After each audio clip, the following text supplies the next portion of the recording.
Je m'appelle Loïc et je pratique l'oraison depuis que je suis fiancé.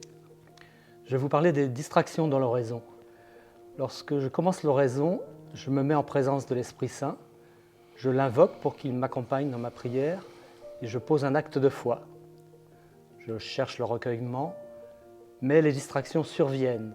Parfois, je suis submergé par toutes sortes de pensées, le travail, la famille, des questions qui me préoccupent, voire qui me stressent. En ce moment, par exemple, je me dis, est-ce que ma déclaration d'impôt va être terminée à temps? J'ai eu une réunion hier l'après-midi, il y a une question que j'ai oublié d'aborder. Voilà, le type de question et de distraction qui peut survenir pendant l'oraison. J'essaye de chasser ces pensées, mais elles reviennent. J'ai même parfois l'esprit encombré, je me sens fatigué, les distractions m'envahissent. Disons-nous d'abord que les distractions sont un phénomène normal. Même après une longue pratique de l'oraison, je suis confronté aux distractions, alors je ne culpabilise pas. Lorsque je suis occupé par une activité, mon esprit est absorbé, et lorsque j'arrête, les pensées qui étaient en arrière-plan reviennent en force, et j'ai du mal à les maîtriser. Même si je cherche à me libérer de ces pensées au fur et à mesure que j'entre dans l'oraison, je sais que je peux aussi en quelque sorte m'appuyer sur elles.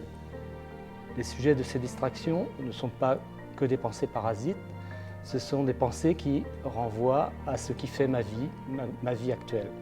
Le travail, la famille, les questions qui me préoccupent. Je peux les offrir et solliciter l'Esprit Saint pour qu'il m'accompagne dans les situations, difficiles ou pas, qu'il m'aide à discerner lorsque je dois faire des choix. Je peux ensuite poursuivre l'oraison en lisant un texte, en répétant une courte prière, en fixant une bougie, une statue, une icône. Ce qui m'aide, c'est aussi de faire de courtes invocations, de solliciter le secours de l'Esprit Saint. Quand on fait oraison, on rencontre aussi des difficultés, c'est ce dont je vais vous parler. Moi-même, j'ai toujours été attirée par Dieu depuis l'enfance, mais en parallèle, j'étais habitée par la peur, une peur de l'extraordinaire. Je me souviens, nous habitions près d'une église. Quand j'allais seule dans l'église ou que je me trouvais seule dans la campagne, eh bien, je priais avec ferveur la Vierge pour qu'elle ne m'apparaisse pas. J'avais très très peur de ça. Progressivement, ma peur s'est transformée. Dans l'oraison, j'avais peur de ce que Jésus allait me demander. J'ai accepté finalement, au cours du temps, l'amour de Dieu pour moi. Ma peur s'est progressivement éloignée. Et je peux dire que maintenant, elle a disparu. Je vis avec Dieu une relation d'amour réciproque qui me comble, même dans les temps de désert. Je m'appuie dessus dans les temps de combat spirituel, fréquents en ce moment, car plus je m'approche de Dieu, plus je vis en communion avec lui, plus je suis tentée par le malin. J'ai même vécu des temps de désespérance. Et à ces moments-là, je suis tentée de fuir, de m'occuper ailleurs. Je lis des romans, je fais le ménage, etc., etc.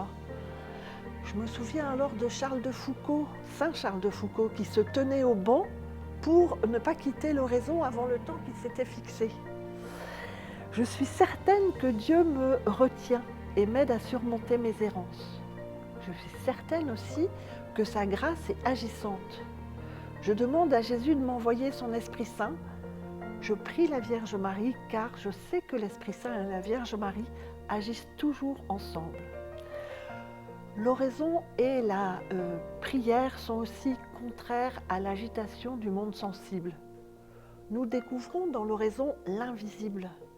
Et parfois, nous sommes un signe de contradiction. C'est vraiment ce que j'ai rencontré dans ma vie professionnelle. Je m'aperçois aussi que nous élaguons nos relations. Nous souhaitons plus de silence, de l'apaisement. Et là aussi, c'est en contradiction réelle avec le matérialisme ambiant, le monde sensible, facile, qui comble dans l'immédiat. Un office récemment accueilli nous disait « mais il n'y a pas de musique dans cette maison ». En fait, on s'aperçoit qu'on n'en a pas besoin. Quand nous sommes remplis de Dieu et de son silence, eh bien, nous n'en avons pas besoin. Quand c'est plus difficile de faire oraison et que je m'enivre de séries vidéo, même avant de faire ce que j'ai à faire, Je sais que c'est parce que je suis tentée encore une fois par le malin et que je ne réponds pas à l'amour de Dieu. Alors là, je culpabilise vraiment. Mais je sais que Dieu est miséricorde, qu'il ne demande qu'à se donner. Et alors, confiante, je reviens vers lui, car Dieu est mon roc, celui sur qui je m'appuie.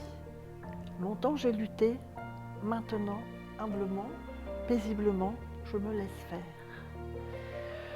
Je ne sais plus qui a dit « Les hommes et les femmes de prière sont des êtres très étranges, mais ils porteront le monde. » Alors je n'ai plus peur, Dieu m'attend.